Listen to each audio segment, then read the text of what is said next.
Assalamualaikum warahmatullahi wabarakatuh. Sore yang berbahagia ini kita berkunjung ke lingkungan 17. Ya, Lingkungan 17 Kawat Alumnium 1 lingkungan 17. Alumnium 1 lingkungan 17. Tepatnya di Masjid Ar-Ridha.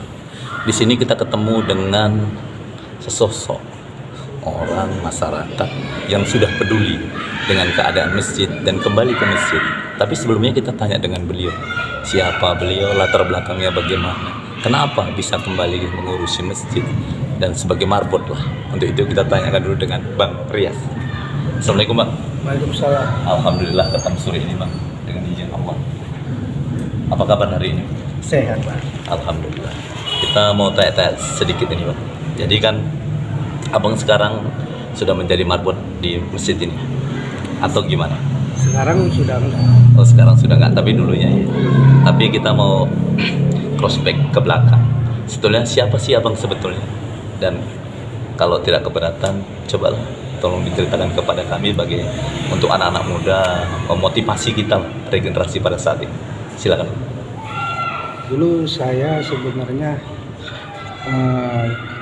pemuda-pemuda yang tergolong kriminal, kita gitu suka berbuat maksiat dulu gitu. Jadi di saat itu ada suatu perkumpulan kami, setiap kumpul itu di suatu kandang, namanya kandang kelinci, yang di depan Masjid Ar-Ridha. Sekarang sudah dibeli sama pengusaha, udah hilang kandang tadi itu. Kalau sejarah dulu kandang itu tempat markas-markasnya orang-orang ya eksekusi lah, segala macam situ perbuatannya. Jadi banyak lingkungan sini generasi muda seperti saya dan kawan-kawan seumuran saya gitu kan, banyak yang pemakai itu. Jadi dengan beriringnya perjalanan hidup, jadi ada inspirasi saya untuk merubah semua yang dahulu menjadi yang lebih baik lagi. Jadi terbentuklah nama itu komunitas Badal Kandang Berani Hijau. Dulu tidak ada, cuman badal kandang doang gitu kan. Jadi kami coba untuk menyatukan kawan-kawan tadi, ya sudahlah yang dulu gitu kan. Jadi terbentuknya badal kandang itu karena dukungan masyarakat juga. Jadi kami kumpuli orang-orang yang suka pakai narkoba di lingkungan kami 16-17 bergabung sama kami, dan kami nggak paksa harus berhenti, tapi intinya berbuat baiklah dulu awal-awal itu. Misalnya supaya bernilai dan berempat untuk masyarakat. Jadi pas saya dulunya di sini berumah tangga, pindah ke Panitra, kembali ke lingkungan kampung saya ini, saya sangat merasakan sedih dalam arti kok begini kampung ini. Kita ubah semuanya itu dengan kebersamaan kawan-kawan untuk membentuk komunitas Badal Kandang tadi itu. Artinya siapa yang mau ikut bolehlah. Dulunya kita jadi sampah masyarakat, tapi dengan ada komunitas ini, jadi kita ada di sini, ada ustadznya. Jadi setiap bulan kami buat pengajian, ada gotong royong, kita gotong royong. Jadi ada juga kawan-kawan mau ikut komunitas kita. Ada yang nggak sanggup, karena apa? Belum cocok pada dirinya untuk gabung. Aku bilang nggak apa-apa. Jadi berlahan-lahan, berpelan-pelan dia mengikuti kita dengan merasa dirinya nggak cocok aku seperti yang dulu, dia akan berubah dengan sendirinya. Jadi ada juga kawan-kawan di kampung yang nanya kok bisa berubah itu, kenapa? Kita cari sosok yang paling pentolan kalau di kampung itu siapa ya? Itu juga seperti Bang Ari Ambon, itulah ketua kita di masa itu, dia yang pula pertama hijrah. Jadi dari dialah bahwa dari dia kita kawan-kawan semua, kita pusat, kita berhenti semua narkoba. Jadi kita panggil yang pakai narkoba, kok bisa putus mata rantai, jangan dibawa diberi bawa di bawahnya hadir kami ini diajak-ajak lagi. Jadi putus mata rantai dan kita buat kampung ini seperti bebas narkoba. Dan kita buat spanduk, siapa berani narkoba berhadapan dengan bala kandang. Berarti bukan kita tangkap, maksudnya kami bina gitu. Jadi kalau kita masuk kemarin nih nggak harus ikut seperti ini, tapi apa mau dia dan kita turuti dulu dengan kegiatan-kegiatan, nanti merasa dirinya itu mengikuti dengan kegiatan itu, terbawa hatinya aku nggak cocok di sini. Jadi nggak dipaksain. Jadi kalau umpamanya masyarakat nggak mau sama seseorang ini, kita siap untuk menampung ya Pak. Kalau dia mau keluar dari sini silakan, nggak apa-apa. Tapi kalau udah dibenci masyarakat, udah umpamanya jadi sampah masyarakat, orang nggak mau, ayo sama kita untuk bareng-bareng untuk kebaikan. Alhamdulillah. Proses untuk menjalani ini kan nggak semudah itu Abang dah. Iya. Nah, bagaimana Abang bisa keluar dari zona nyaman itu sebagai pemanti narkoba? Kan sudah enak di tempat-tempat maksiat yang dienakkan oleh setan. Tapi bagaimana Abang tergerak hati Abang, akhirnya Abang bisa loncat dari zona nyaman tidak nyaman. Artinya nyaman bernarkoba itu betulnya tidak nyaman ya kan Abang dah. Tapi coba tolong sampaikan Bang kepada, ini kan masyarakat adik-adik kita ini kan banyak ini sekarang. Jadi pengen tahu, dia pengen keluar sebenarnya dari zona ini. Jadi awalnya bagaimana Abang bisa keluar itu? Apa yang Abang buat lah pertama kali itu? Kok bisa keluar? Ya, yang pertama-tama nama saya masih ada orang tua. Di saat itu udah banyak saya lakuin, udah sering ibu saya nangis, dibilang sampai kering air mata lah. Terus ibu saya bilang,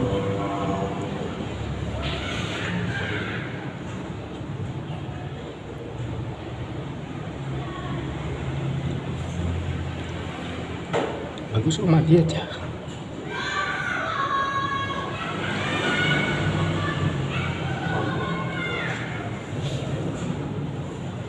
Terus saya berpikir saat itu, begitu saya tidur, saya lihat wajah saya sendiri, tapi saya nggak bisa bergerak gitu. Terus saya bangun, kira saya sudah mati. Jadi saya untuk berbuat, untuk kebaikan, untuk merubah diri sendiri, merasa diri saya ini merasakan adanya suatu rasa yang diberikan, dibawa ke arah kebaikan. Intinya tata dirimu dulu. Dan nanti kok bisa tertata dirimu, kamu akan bisa merubah apa yang kamu mau. Akan berubah itu artinya duniamu, dunia orang lain kan beda. Duniamu akan bisa berubah. Nggak ada nggak mungkin dunianya. Apa itu? Dari perilaku, perbuatan, tingkah laku, pengomongan yang baik harus dilakukan. Yang salah jangan dilakukan, yang penting baik. Dan pikirkan apa yang di depan, jangan pikirkan yang di belakang. Kalau kita berpikir yang di belakang, muncul ada kekhawatiran, kecemasan, ketakutan yang ada di situ. Jadi kita nggak mau melakukan ke depannya. Jadi pikirkan apa yang di depan, lakukan, karena di depan tuh merasa kita ada baik dan buruk. Jadi ada baik dan buruk, kita akan berusaha mencari yang baiknya. Besoknya terus intinya menurut pribadi saya, menjadilah manusia sebaik-baik manusia. Jadi menurut saya gitu, diajak ke situ dalam diri saya sampai membuat sesuatu naik fondasi iman dalam diri. Apa tuh iman? Suatu pendirian dalam diri menurut saya. Bagaimana caranya? Pertama, belajar jujur pada diri sendiri. Kedua, ikhlas, sabar. Semuanya itu belum cukup, tapi kita harus sanggup menerima. Dalam menerima ada sabar, jujur, ikhlas, semuanya. Karena dianggap menerima itu, itulah manusia yang paling kuat di dunia.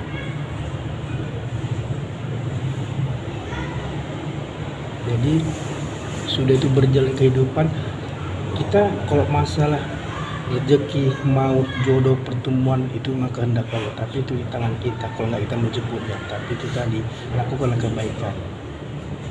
Kalau masalah itu udah terserahkan aja. Jadi hidup ini menurut saya jalani aja, yang ada di depan rubahlah menjadi sebaik-baik. Apa mau jadi itu?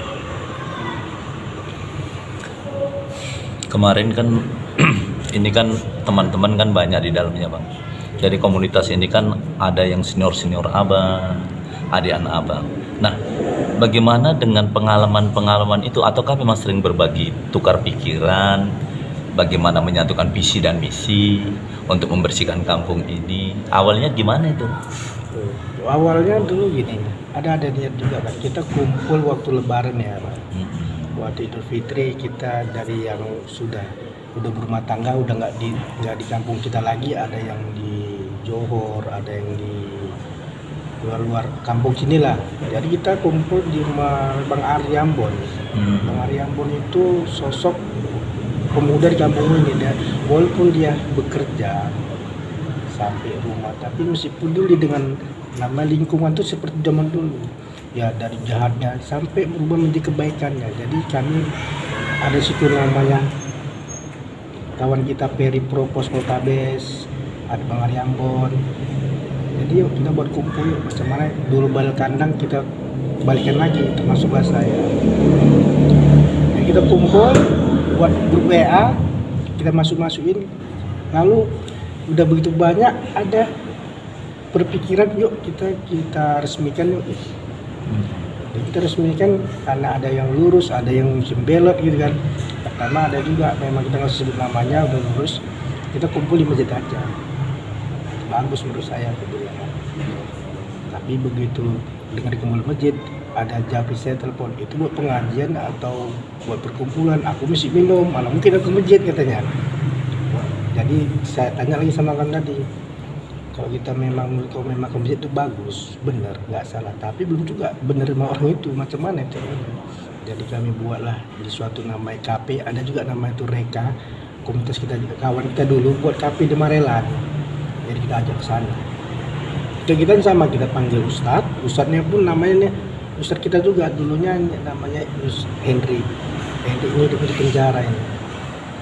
Mamanya pun meninggal, nggak pernah tahu. Nah, jadi begitu taubat dia, kita belajar ngaji nggak tahu di mana, tiba-tiba udah kuat ilmunya, kuat imannya, dari mana pakai sorbannya ya mungkin ya. Jadi dia begitu masuk kampung ini sejarahnya, buka sorban itu.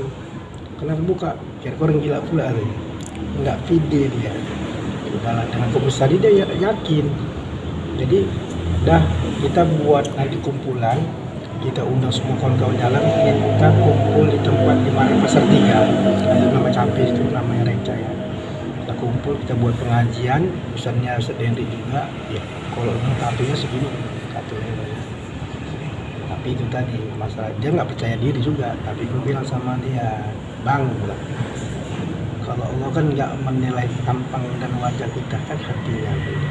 Walaupun dia baik, walaupun dia buruk, walaupun dia jahat, sampai yang itu baik, itu kan baik itu belum aku kan. Maksudnya besok semangat itu tadi, maulah dia. Jadi begitu kumpul kita di sana, ada acara kegiatan pembukaan biasa protokol, di situ nyatu dia habis ceramah dia, pengajian, baru makan bersama, baru hiburan biasa.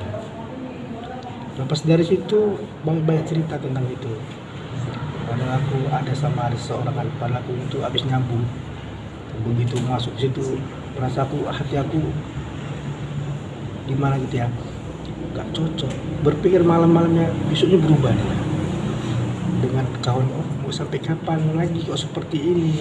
Ini sebagai sebuah aja, tapi sampai kapan? Jadi semuanya untuk berubah bukan sendiri, bareng-bareng.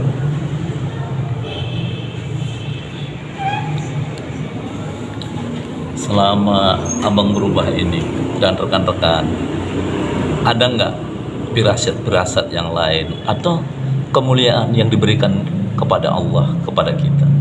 Jadi kemudahan-kemudahan apa selama abang dulu ngikuti pemakai narkoba pemacam, kan happy-happy saja. Sekarang sudah terlepas dari situ, pasti lebih happy lagi karena dekat dengan Allah. Apa itu bang kemudahan dan apa yang membuat kita aduh hidup ini pokoknya enak sekali kalau kita sudah dekat dengan Sang Pencipta. Menurut saya hidup ini tenang. Kenapa tenang? Karena saya prinsip dari diri kita tetap suka sama orang walaupun orang nggak suka sama kita.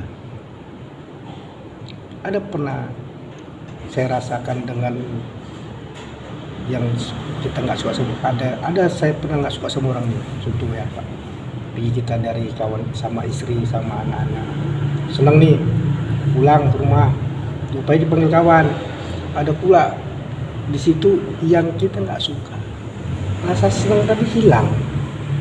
Itu apa aku piara? Di situ muncul, aku prinsip ini, kalau orang nggak suka kita tetap suka. Jadi muncul ketenangan. Kalau udah tenang, senang rasanya. Tapi kalau udah senang, orang merasa senang, belum berarti dia tenang. Jadi kalau masalah ketenangan itu intinya lupakanlah keburukan orang lain pada kita. Tapi ingatlah kebaikannya kepada kita. Tapi kita selalu ingat keburukan kita kepada orang lain. Tapi kadang-kadang saya heran, banyak orang menceritakan keburukan orang lain, tapi dia selalu menceritakan kebaikan diri sendiri. Tapi begitu saya pikir terbalik. Jadi saya ini merasa apa yang salah aku sama orang ini, dan nggak pernah aku ceritakan keburukan dia, kebaikannya. Kenapa? Itu mengakibatkan nanti kawan-kawan tadi ini antum dia suka jadi nggak suka. Jadi itulah saya tahan macam mana menjadi manusia sebaik manusia walaupun dengan semampu kita. Sampai lagi gini, ada namanya suatu pekerjaan, saya lihat ya, kalau pekerjaan apapun jenisnya orang suka memilih duluan. Saya dibawa, jangan pilih, yang nggak mau lagi kau ambil. Kok kayak gitu? Saya mengelak tapi dibawa seperti itu. Jadi pada hakikatnya saya pikirkan gini, orang nggak mau lagi nih, ini kita lah udah. Oke gitu. Kenapa? Kalau yang banyak pilih, artinya orang nggak banyak syukur, merasa kurang dia. Jadilah orang yang nggak mau lagi orang kau ambil, biar kau pandai-pandai bersyukur. Jadi kalau pandai bersyukur akan diberi nikmat lebih. Ya nggak pernah kamu tahu. Jadi saya seperti itu. Sekarang ini di lingkungan dimanapun berada, kita lihat maraknya narkoba begitu hebat ini abang. Ya. Nah di lingkungan ini secara maksimal udah terkikis ini. Nah ini kan perbuatan yang begitu mulia. Jadi himbauan abang lah untuk rekan-rekan yang masih memakai narkoba atau di setiap lingkungan, mengajaklah untuk kebaikan itu. Apa himbauan abang untuk mereka-mereka yang belum menuju ke jalan yang benar ini? Kalau himbauan saya, menurut saya itu kan saya bilang, kalau kita dipaksa, kalau nggak dari diri sendiri juga nggak bisa. Walaupun orang tua kita yang melahirkan kita nyuruh pun juga nggak bisa. Tapi ada ingin berusahanya tadi. Apa itu? Pertama langkahnya kalau untuk buat kebaikan, belajar jujur dulu pada diri sendiri. Udah belajar diri sendiri, buat baik lah dengan semampumu. Kenapa? Karena dalam kejujuran tadi menurut saya suatu senjata dalam kehidupan. Ke ujung dunia pun dia akan selamat kalau jujur. Buat berbaik, kebaikan itulah yang penawar. Walaupun kawan kita pembunuh, penipu, kita baik sama orang ini, dia kan nggak sanggup membunuh kita, apalagi menokohi kita. Jadi itu dulu. Dengan muncul ke situ muncul ketenangan. Jadi menahan hawa nafsu tadi, kemauan tadi yang sifatnya awama sama saya awama baru amarah tadi akan terbelenggu dengan sifat mukmainah, sifat yang tenang tadi. Jadi kita berusaha supaya sifat yang tenang tadi di atas, jangan kita amarah kita munculkan. Karena menurut saya setan di situ mungkin di situ duduk ya, dia amarah sama sifatnya Al-Wama tadi sifatnya apa, males, tamak, serakah. Kalau amarah tadi sifatnya mau kepingin menang sendiri, itu bisa dibelenggu. Tapi cuma kita berusaha tenang lihat di jiwa-jiwa kita tadi itu, ditenang di nafsu kita. Jadi sudah tenang, apapun itu membuatkan rasa yang tenang, hasilnya bagus. Intinya manusia siap menunggu. Kadang orang nggak mau nunggu, mau prosesnya nggak dapat percepatan. Kita menunggu apa yang kita buat, kita nunggu apa hasilnya. Itu yang sabar, jadi orang sabar. Jadi sangat sedih saya kadang-kadang kalau lihat kawan-kawan yang pakai tabung itu, jiwanya itu sepinginnya mau udah berubah, tapi arahnya mau kemana ini, caranya gimana gitu, siapa yang mau sama aku gitu. Jadi prinsip dia sebenarnya dia sakit jiwa itu, badannya sehat tapi jiwa yang sakit. Kenapa sih bang itu? Kalau nggak merasa gelisah gitu dia akan mati. Caranya macam mana? Kembali pada diri sendiri dan berbuatlah kebaikan, jujur pada diri sendiri. Kalau sudah jujur pada diri sendiri, dia akan jujur pada orang lain. Bilang sama kawan-kawan, yang penting hidup ini ada 4 kita harus bertanggung jawab. Pertama, diri sendiri, keluarga, dan pekerjaan. Keempat, orang lain. Kok 3 ini sudah kita penuhi, dunia kita akan tenang, barulah berikanlah kebaikan bermanfaat untuk orang lain. Ada orang yang bekerja, pulang pagi, pergi pagi, pulang malam, atau sore, pulang ke rumah, besok juga pergi pagi, asik itu. Ada kehidupan seperti itu. Ada juga orang pergi kerja untuk keluarga dan untuk orang lain.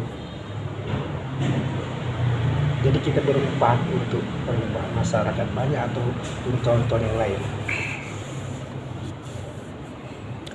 Kedepannya lah bang, ini kan alhamdulillah, ini kan banyak lah, mudah-mudahan orang melihat nanti di channel ini yang jiwanya itu masih sakit. Kita harapkan dan kita doakan bersama mereka akan kembali hijrah menjadi saudara-saudara kita ya. Amin. Bukan benar ya kan, artinya kembali ke jalan Allah. Kita harapkan begitu. Kedepannya lah bang, kehidupan abang ini mau dibawa kemana arahnya? Sekarang kan ini ada paradigma ataupun pengembalian untuk menjadi pimpinan di lingkungan-lingkungan. Ataukah abang ada nggak niat untuk menjadi pimpinan seorang Kepling sebagai tokoh masyarakat lah sekarang yang bisa menimbulkan sesuatu yang baik? Misalnya ada masyarakat ini bang mengusulkan abang, abang udah jadi Kepling, siap nggak abang untuk itu? Awalnya kan di sekarang ini saya lihat awal-awalnya di lingkungan itu kan 17, tapi di lingkungan sana ada 16 gitu. Jadi saya perhatikan ini apa ibu kertas-kertas ini gitu kan. Tanya, ngapain ini? Dia bilang camping lah bang.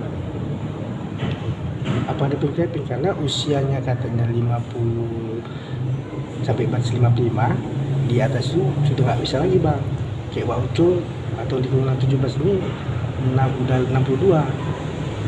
Jadi saya cerita sama kawan-kawan ini apa ya, tapi dengar kabar nggak usah kita ceritain ya berapa orang ikut gitu kan, ada kandidatnya ya, ada 3 orang. Saya nggak mau, malu. Karena apa? Dalam arti Kepling ini bagus sama kita. Setiap ada kegiatan permasalahan di kampung ini kita selalu di sampingnya.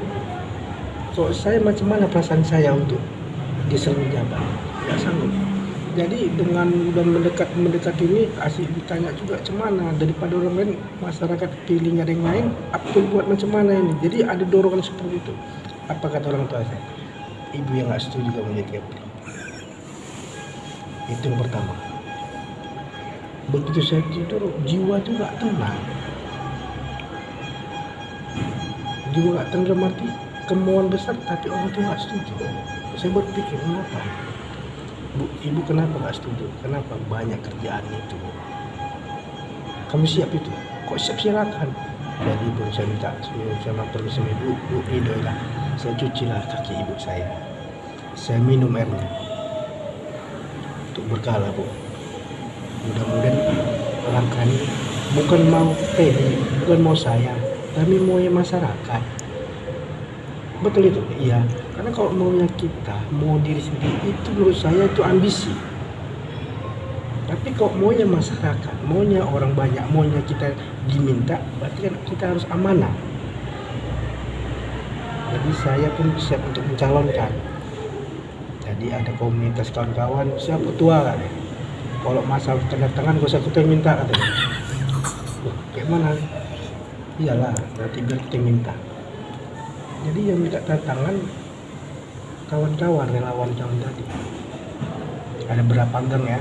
Ada 8 gang itu. Jadi setiap gang tuh ada kawan kita, ada komunitas kita. Jadi macam mana aku minta itu ada saran kawan, itu harus kasih tahu lah, jumpai warga bosnya, ini pemimpin baru, lepas saya gitu ya. Perkenalkan diri, kita kasih arahan. Jadi begitu kawan-kawan tadi minta tanda tangan, siapa ketuanya? Ini ketua Badal Kandang, yang pernah kita buat keamanan sini ya. Jadi mungkin semuanya datang kemari, orang nggak pernah, pas saya datang juga, gitu kan. Jadi lihat tahu orangnya baru mau kita datang. Jadi saya lihat ibu ada yang minta tanda tangan. Saya dengar dari beberapa orang dari kandidat, ya ada yang minta. Jadi saya malu sendiri ya dah. Kayak gini. Jadi untuk berhadapan dengan Kevin rasanya macam mana? Ini kawan bagus. Soalnya ini macam mana ini perasaan saya ini? Mau bicara sudah bicara tapi belum ada, memang mandatnya harus diganti meskipun jabat. Jadi saya bingung saat itu. Tapi dengan dekat-dekat udah maju aja daripada nanti orang yang enggak kita yang nggak cocok sama kita, nggak ada pilihan dari masyarakat, jangan sampai terjadi seperti itu. Maka saya pun masyarakat menurut saya dan juga saya akan mencalonkan. Baru pertama tadi hari inilah tadi saya ke kantor lurah menyerahkan persyaratan semua segalanya. Semua nanti kalau pemain jadi ya terserah pada Allah yang Maha Kuasa. Amin ya Allah, mudah-mudahan terkabul. Alhamdulillah, begitulah perjalanan yang Abang Da ya kan, prosesnya. Tapi semua itu orang tua berperan di sini. Seorang ibu berperan keras. Apapun ceritanya, orang tua adalah yang nomor satu. Setelah Allah, orang tua kita. Bagaimana perjalanannya? Lika-likunya, bermain narkoba dan hal-hal yang aneh-aneh di muka bumi. Tapi Allah membukakan hidayah, membukakan ridhonya, pintu kolbunya dibuka. Jadi akhirnya ketenangan hidup yang didapatkan hari ini. Dan hari ini mudah-mudahan kita doakan beliau bisa memimpin lingkungan 17 ini, dan kita harapkan amanah yang diberikan Allah akan dipegang teguh oleh beliau. Jadi insya Allah dengan channel ini bermanfaat bagi rekan-rekan semuanya. Orang yang melihat hidayah itu datangnya kepada siapapun bisa, tapi minta mohon restu kepada orang tuanya. Kalau sudah meninggal, mohon didoakan orang tuanya, mudah-mudahan di sana ditempatkan di sisi Allah Subhanahu wa taala di tempat yang layak dan selayak-layak. Jadi Abang Da, terima kasih banyak pertemuan ini. Insya Allah semuanya berkah dan Abang Da selalu diberikan kesehatan. Amin. Dan mudah-mudahan menjadi Kevin 17. Alhamdulillah. Terima kasih.